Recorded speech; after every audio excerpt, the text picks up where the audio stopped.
हे दोस्तों, आप लोग का स्वागत है मेरे चैनल पर। आप देख रहे क्रेजी फॉर भोजपुरी। चलो वीडियो स्टार्ट करते। पूरी सिनेमा टीवी पर रिलीज होने वाली मूवी की लिस्ट आ चुकी है। मूवी का नाम है चुगलखोर बहुरिया, जो ये रानी चटर्जी की मूवी है।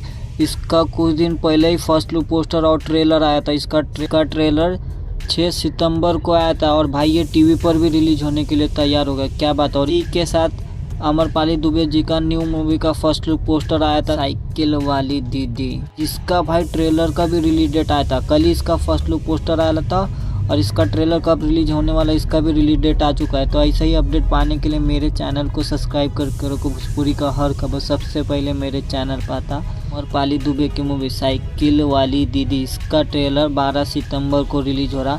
अब रानी चटर्जी की मूवी के बारे में बात करते ही, ये मूवी आपको 13 सितंबर को शाम 6:30 बजे भोजपुरी सिनेमा टीवी पर रिलीज हो रहा। कभी गलती से आप मिस कर देते तो 14 सितंबर को सुबह 10 बजे भोजपुरी सिनेमा टीवी पर रिलीज हो रही। अब वीडियो अच्छी लगी तो लाइक करें, शेयर करें, सब्सक्राइब करें। मिलता है ना वीडियो में। धन्यवाद। और कमेंट करके बोलिएगा रानी चटर्जी की न्यू मूवी आप लोग को कैसा लगा और अमरपाली जी की न्यू मूवी का ट्रेलर आप लोग को कैसा लगा। मिलता है ना वीडियो में। धन्यवाद।